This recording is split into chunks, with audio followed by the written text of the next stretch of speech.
Bonjour, bienvenue dans le deuxième épisode de Mikrofon Öğretmenler'de. Nos invités aujourd'hui sont Madame Frédéric et un monsieur qui voulait garder l'anonymat. Donc, Mikrofon Öğretmenler'de. Madame, bonjour. Bonjour. Comment allez-vous, madame? Je vais bien et toi? Très bien, merci. Est-ce que vous pouvez vous présenter? Alors, ok. Je m'appelle Madame Frédéric pour les élèves, on va dire ça comme ça, ou Frédéric Castelot Özdemir. Je suis en Turquie depuis 20 ans, à Saint-Benoît depuis 20 ans, et ça fait 25 ans que je suis prof. Voilà. Ah, prof de quoi? Prof de sciences pour les prélycées et puis prof de biologie pour tous les autres. Merci. Bonjour tout le monde. Aujourd'hui, je ne vais pas demander à notre professeur de se présenter parce qu'aujourd'hui, il est anonyme. Mais c'est un monsieur, je peux le dire. Et bonjour monsieur. Bonjour. Comment allez-vous? Ça va, merci. Et toi? Je vais bien aussi. Et donc, pour commencer, combien d'années êtes-vous professeur? Ça fait 31 ou 32 ans que je fais ce métier. Oh, c'est beaucoup monsieur. Oui, c'est beaucoup. Donc, on peut commencer avec la première question. Quel a été l'événement le plus drôle que vous avez vécu à l'école? En fait, j'ai des événements drôles parce que je suis maladroite. En gros, ça donne ça, d'accord? Donc, par exemple, quand il y a eu je donnais des cours en lycée 4 et le dernier jour des diplômés, les diplômés m'ont dit « Madame, on peut prendre une caméra, on a une caméra, est-ce que vous pouvez filmer avec nous la descente, d'accord, voilà, dans le jardin. » D'accord, très bien, très bien. Moi, j'étais comme ça, et puis j'étais en marche arrière, comme d'habitude, et voilà. Et je suis tombée dans un espèce de dépôt d'eau. Donc, tu vois bien, tu as tous les élèves qui me font « Madame, et donc je suis carrément tombée. Ça, c'est mon premier truc. Je sais tomber, je sais, voilà. Le premier, voilà. En gros, c'est ça, tous mes trucs rigolos, c'est à peu près ça. Parce que je suis super maladroite au laboratoire, je suis maladroite aussi, je me suis brûlé les cheveux voilà, parce que c'est pas que je fais pas attention, c'est que je suis pleine de d'entrain, donc de motivation. Donc là, j'avais des élèves, je leur ai dit ok, consigne de sécurité, vous mettez une blouse, ok, mettre une blouse et tout ça, attachez vos cheveux. Les élèves me regardent, attacher les cheveux, je ne sais pas ce que c'est. Alors, je leur explique qu'il faut attacher les cheveux, donc j'attache mes cheveux. Mais en même temps, j'avais allumé un bec benzène, donc avec une flamme, pour leur montrer que c'était dangereux. Regardez, c'est dangereux. Et à ce moment-là, mes cheveux sont sortis de attacher mes cheveux. Donc voilà. Et j'ai mes cheveux qui ont commencé à brûler, d'accord? Donc j'ai éteint les cheveux, mais le truc génial, c'est que 2 secondes après, tout le monde avait attaché les cheveux, tout le monde a compris l'importance. Voilà, c'est tout. Donc voilà, ce genre de choses. Je fais beaucoup de choses comme ça. C'est pas forcément un événement drôle, quoique ça m'a fait rire. C'était en 2002, pendant la Coupe du Monde de 2002. Il y a eu un match extraordinaire entre la Turquie et le Brésil. Ah, je n'ai pas entendu. Trop jeune, peut-être. Et donc, l'établissement avait décidé de rassembler tous les élèves dans une même salle, dans un amphithéâtre, pour diffuser le match. Il se trouve que le premier but a été marqué par la Turquie. Vous n'imaginez pas l'effervescence qu'il y avait dans la salle. Ça dansait, ça criait, ça chantait. C'était pas comique, mais c'était un événement heureux que j'ai beaucoup apprécié. C'est très mémorable, monsieur. Voilà. Oui, c'est sûr que c'est resté gravé dans ma mémoire. Donc, pourquoi avez-vous devenu professeur? Est-ce qu'il y a quelques personnes qui vous a inspiré?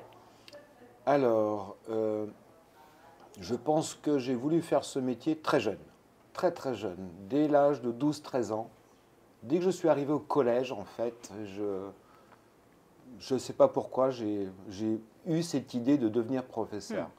Il y a 3 professeurs que j'ai absolument beaucoup aimés.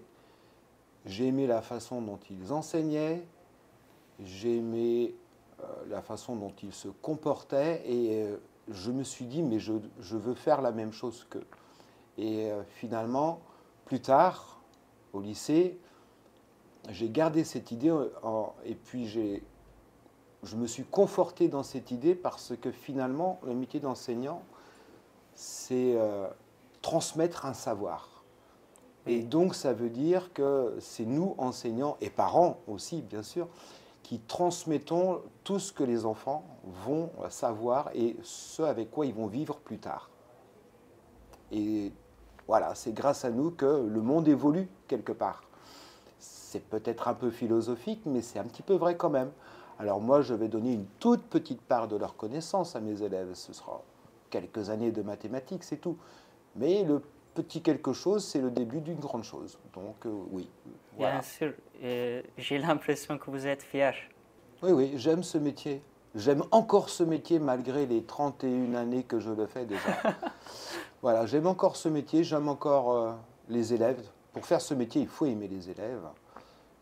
Et bon, combien de temps? J'ai la force physique pour le faire. Je ne me sens pas encore fatigué, donc tant que j'aime et que je peux le faire, je continuerai de le faire. En fait, c'est par hasard. Par hasard, pourquoi? Parce que j'adore la biologie. Et puis, je donnais quelques cours aussi à l'université, les TD. Donc, tu encadres pas des lycéens, mais des étudiants. Et puis, un jour, je me suis dit, j'ai une amie qui m'a dit, OK, est-ce que tu veux venir faire des expériences avec mes petites classes? Donc, c'est une institutrice. Les enfants avaient c'était 6 et 10 ans, quelque chose comme ça. Donc, ils étaient répartis. J'ai fait pendant 3-4 mois des expériences toutes les semaines. J'allais, je trouvais ça génial. Donc, je trouve curieux. La biologie, c'est facile. Tout le monde peut être curieux de la biologie. Donc, c'est génial. Et puis, j'ai continué. Je suis allée faire en collège, au lycée. Et puis, ça m'a plu, donc j'ai continué.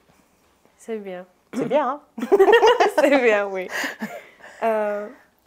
Y a-t-il quelqu'un qui vous a inspiré? Non.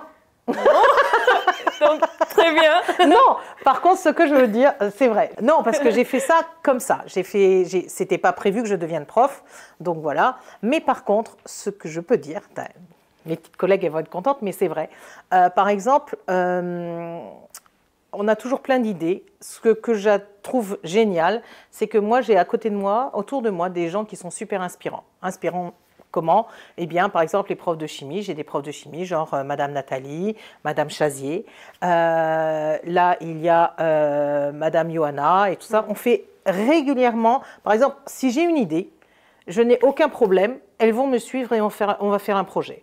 Donc, si elles ont une idée, aucun problème, je vais suivre et tout ça. Pourquoi? Parce qu'on a une espèce de dynamique de travail et ça, c'est super inspirant. Si vous n'avez personne à côté pour travailler avec vous, vous ne pouvez pas tout prendre, tous les projets, tous les machins, vous n'y arrivez pas. Alors que là, eh ben, c'est super inspirant parce qu'on a une équipe, on a des gens qui sont autour de nous. Alors, pourquoi je dis Nathalie, Johanna, Madame Chazier? Parce que ça fait 20 ans que je suis là. Ça fait 10 ans que je connais Madame Nathalie. Ça fait 20 ans que je connais Madame Chazier. Madame Johanna était mon élève. D'accord? Maintenant, c'est ma collègue. Donc, je les connais très bien. Donc, c'est très facile. On fonctionne de la même façon. Donc, dès qu'elles arrivent avec une idée, on partage, on fait. Voilà, on n'a pas besoin de faire des grosses réunions. On arrive à fonctionner. Donc, elles sont vraiment très inspirantes pour moi. Je n'ai pas de limite. Si je veux faire quelque chose, je sais qu'elles vont venir avec moi et qu'elles vont m'aider à faire ce que je veux. Et voilà. Donc, ça, c'est inspirant. Voilà. C'était très bien qu'une équipe... Ouais. Le travail d'équipe est super important. Si tu es tout seul, tu ne peux pas. Et moi, j'ai vraiment cette chance-là depuis très longtemps. Il y a plein de professeurs qui se sont succédés et franchement, on a toujours été toutes là, voilà, tac, tac, tac, en essayant de faire. Alors, je ne dis pas que les autres profs ne font pas, mais ils ont plus de difficultés à comprendre comment nous, on fonctionne. Et c'est très dur de rentrer dans une équipe, en fait. Alors, nous, on veut, venez, rentrez. Il y a des projets qui se font avec d'autres professeurs. Il n'y a aucun problème. Mais vraiment, ce petit noyau dur, là, on n'a pas besoin d'expliquer 3 heures pour dire ce que l'on veut parce qu'on fonctionne de la même façon. Oui. Et on part et on fait des projets. Franchement, c'est très agréable. Oui. Équipe, c'est très important. Pour moi aussi, j'ai une équipe aussi. Voilà. C'est très important pour moi. Non, c'est vrai, c'est important. Oui. Donc, je passe à la question suivante. Si vous pouviez redevenir étudiante, qu'est-ce que vous changeriez? Finalement, j'ai envie de dire rien. J'ai envie de dire rien, pourquoi? Parce que finalement, si je devais changer ne serait-ce qu'un petit événement de ma vie d'étudiant, peut-être que tout le reste de ma vie changerait aussi. Donc oui. Ça veut dire que peut-être que je ne serais pas là, je ne serais peut-être pas marié, je n'aurais peut-être pas d'enfant. Donc oui. J'ai envie de rien changer. Voilà. Est-ce que toutes mes années d'étudiante, je les ai aimées? J'ai envie de dire non. Mais est-ce que j'ai envie de les changer pour autant? Non plus. D'accord. Oui, c'est l'effet de papillon. Papillon. Oui, oui, Voilà, vous c'est avez un parlé petit de peu ça. l'effet papillon. Un petit battement d'aile de papillon peut créer un chaos à l'autre extrémité. Sauf que là, on est dans le temps. Oui. Pour changer la question, c'est le même sens, mais est-ce que vous avez est-ce que vous pouvez dire quelque chose pour les étudiants qui vont écouter cela et donner des conseils à eux? Oui, le conseil, alors évidemment, en tant que professeur ou en tant que parent, je pourrais dire « Oh, surtout, travaillez bien !» Mais non, je vais donner un autre conseil. En fait, j'espère que tous mes élèves pourront choisir leur métier. Qu'ils ne feront pas un métier, non pas parce qu'ils ne l'ont pas choisi. Ils ont envie de devenir médecin, deviens médecin. Tu as envie de devenir chauffeur, deviens chauffeur. L'important, c'est d'être heureux dans son métier. Et pour être heureux, pour pouvoir choisir son métier, eh bien, il faut avoir le choix. Bien sûr. Bien sûr, choisir, donc avoir le choix. Et pour avoir le choix, eh bien, plus on aura de connaissances, plus on sera bon, j'ai envie de dire, dans sa vie d'étudiant, plus on aura de choix possibles. Et donc, plus facile de choisir ce qu'on a envie de faire. Oui, donc vous dites qu'il y a un besoin de connaissance du monde. J'ai envie de dire que la réussite scolaire permet de pouvoir choisir après. Ah, d'accord. Si on réussit moins, eh bien, on ne pourra pas forcément choisir l'université qu'on veut. Et donc, pas forcément le métier qu'on veut. Donc, moi, ce que je souhaite aux élèves, c'est qu'ils puissent choisir le métier qu'ils veulent. Et donc, choisir l'université qu'ils veulent. Et pour ça, qu'ils s'en donnent les moyens. Si je pouvais... Alors, voilà, moi, il y a un truc. Par exemple, je ne viens pas beaucoup à la médiathèque, excusez-moi, désolée. Mais je vais venir plus souvent. Voilà, réellement.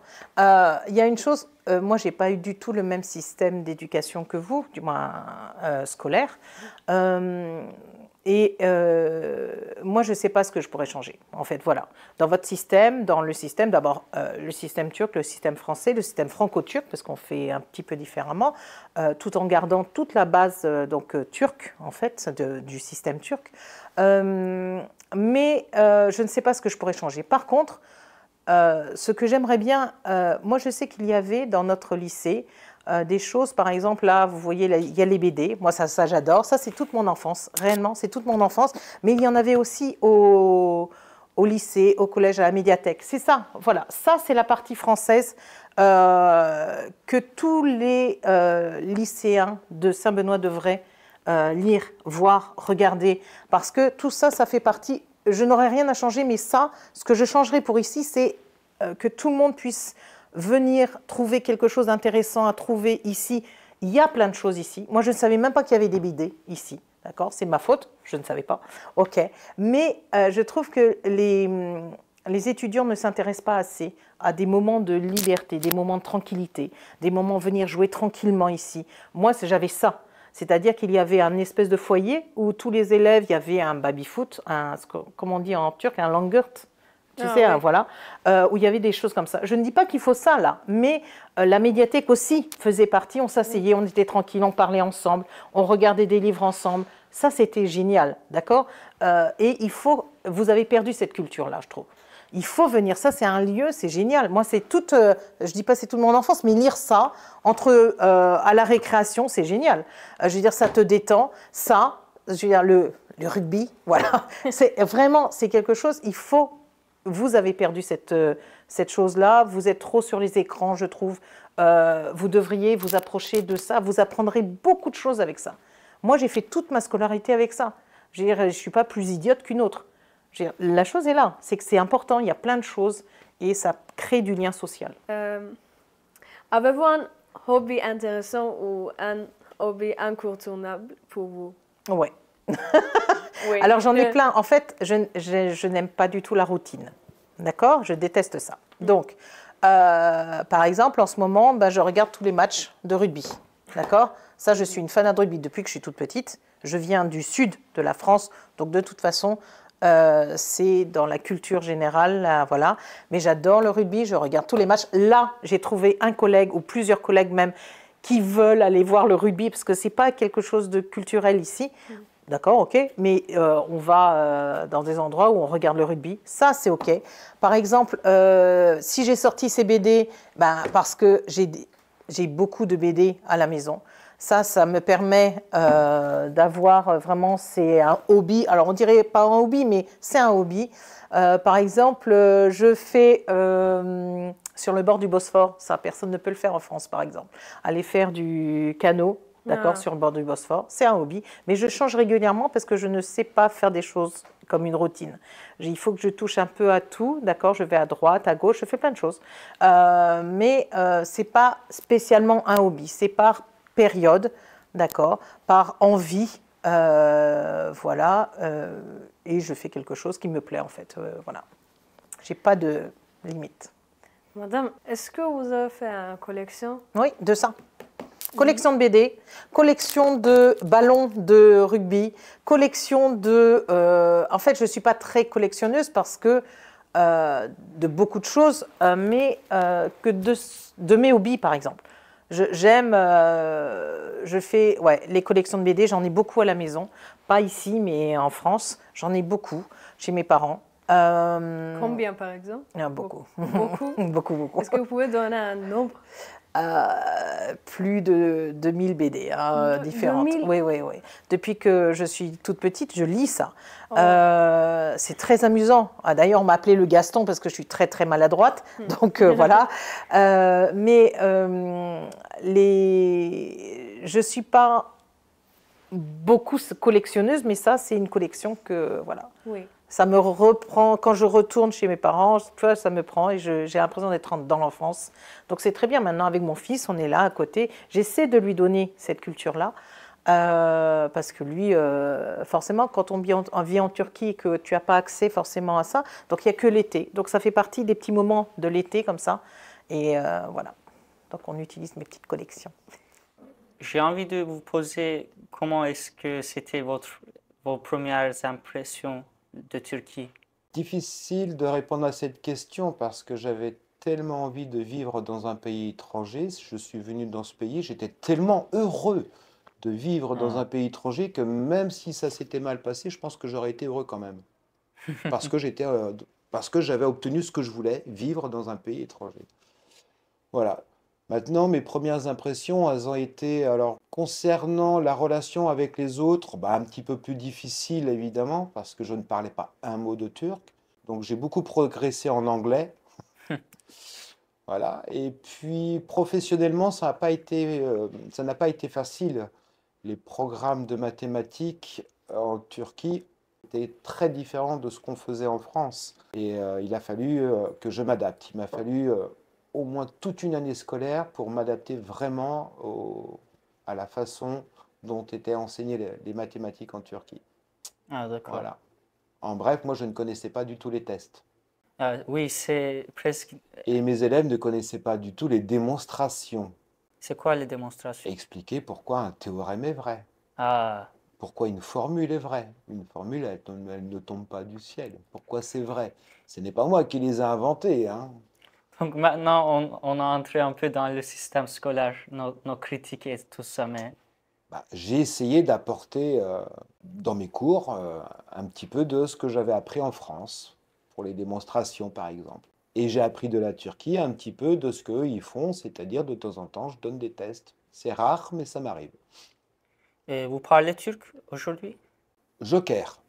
Joker, ça veut dire je ne veux pas répondre à la question. D'accord, monsieur. Je ne sais pas si je suis un bon professeur de mathématiques, mais je sais que je suis un très mauvais élève pour la langue turque. Voilà. Qu'est-ce qui vous motive le plus dans la vie? En fait, moi je me lève, je suis heureuse, hein. D'accord. J'ai plein de... D'accord. Non, j'ai aucune... En fait, je veux faire les choses. Faire le plus de choses, bien, correctement. C'est ça qui motive. Je ne suis pas spécialement négative, d'accord? Je suis heureuse. Moi, j'arrive ici, je suis contente. Oui. Les élèves sont contents et tout ça. Il y a des moments où ça m'arrive, je ne suis pas contente. On est bien d'accord. Voilà. Mais je n'aime pas... Je n'aime pas les gens qui sont négatifs. J'aime pas ce genre de choses. Donc, je suis motivée de la vie, quoi. Voilà, on va faire les choses ensemble, ça c'est motivant. J'aime pas faire les choses toute seule.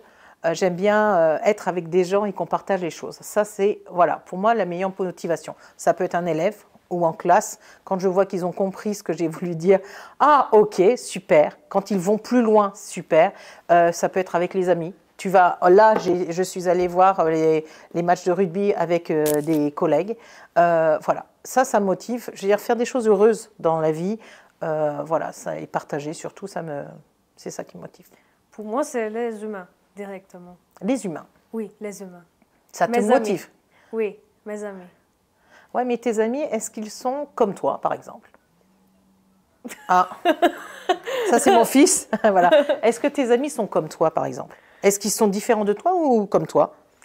Je ne préfère pas qu'une personne m'aime de moi parce que je veux faire connaissance à une personne différente. Différente. Oui. C'est vachement enrichissant. C'est beaucoup plus enrichissant. Oui. C'est ça que je veux te dire. Moi, regarde, je sais pas, j'ai l'âge que j'ai. J'ai plus de 50 ans, d'accord, ok. J'ai plus de 50 ans, mais ça m'amuse de voir que, par exemple, j'ai un collègue là qui a les mêmes hobbies que moi, par exemple, et il a 30 ans. Ça, c'est génial, d'accord, mais on est totalement différents. On n'a pas eu la même vie, on n'est pas... Voilà. Il faut qu'on s'enrichisse de ces choses-là, mais il faut trouver aussi un fil conducteur. Toi, avec tes amis, je suppose que tu as un fil conducteur avec tes amis, c'est-à-dire que tu as une espèce de lien, d'accord? Pas forcément un lien le même avec tout le monde, mais il faut que tu crées un lien avec la personne. Après, tu t'enrichis, oui, des différences. C'est pour ça qu'il ne faut pas juger, il ne faut pas dire « Ah, t'es différent de moi, alors... » Non, il faut apprendre, c'est tout. Il faut ouvrir un petit peu l'espace, du moins, tu vois, ouvrir aux autres. En effet, moi, je ne suis pas curieuse de certaines personnes, par exemple. Il y a certaines personnes, je ne suis pas du tout curieuse. Mais en effet, créer des liens, enrichir le lien, et tout ça, ça c'est génial. Et avoir des liens différents avec les gens, c'est super. Oui. Quels étaient vos cours préférés de votre vie d'étudiant et quels étaient les plus mauvaises selon vous? Alors, mes cours préférés, le sport. Malheureusement, j'ai eu un petit souci qui m'a empêché de faire ce que je voulais. Mais le sport, c'était vraiment ce que je préférais. Je faisais, quand j'étais jeune, je faisais peut-être 12 à 14 heures de sport par semaine. Ah, pourquoi vous n'aimiez pas? Ah si, j'adorais. Je voulais faire que du sport. Ah, moi. pardon, oui, j'ai confondu. Et puis bon, j'ai pas pu continuer le sport. Et donc, c'est pas grave, hein, j'aimais d'autres choses. J'aimais les sciences, les mathématiques, la physique même un peu plus. Voilà, donc j'ai toujours eu un esprit scientifique. C'est un trait de caractère de famille. Mon père, ma mère aimaient ça aussi. Ils sont scientifiques? Pas du tout, mais ils aimaient ça quand même. Alors, les matières que j'aimais le moins, je devrais peut-être pas le dire parce que après vous allez vous en servir pour vous. Non, je n'aimais pas le dessin. Toute la partie artistique, musique, dessin, je n'aimais pas ça. Je n'aimais pas trop les cours d'histoire géo. Par contre, c'est un professeur d'histoire géo au collège qui m'a fait aimer ce métier de professeur. Donc, j'aimais pas l'histoire, mais j'aimais beaucoup le professeur. Oui, les profs sont très importants. Ben, finalement, oui. Oui, on a encore de l'influence sur vous. Pas trop, j'espère quand même. Voilà, sinon les autres matières, bon, comme tout le monde, hein, on faisait de l'anglais, j'aime pas. Ça dépendait des années, ça dépendait du professeur, ça dépendait de ce qu'on étudiait pendant le cours. Parfois on tombait sur un texte que j'aimais beaucoup, parfois on tombe sur un texte qu'on n'aime pas. Donc ça, mais la philo, quand j'étais au lycée, je n'aimais pas du tout. Et pourtant j'adorais les textes. Mais je crois que c'est à cause du professeur. Peut-être. Désolé pour elle. Merci beaucoup pour votre témoignage, monsieur. Je vous en prie. Merci à vous. Donc, c'est fini. Merci. Ah, c'est fini? Oui. Eh bien, au revoir. Alors, je ne sais pas. On doit se lever? Oui. Merci. Salut. Allez, bye. Au revoir.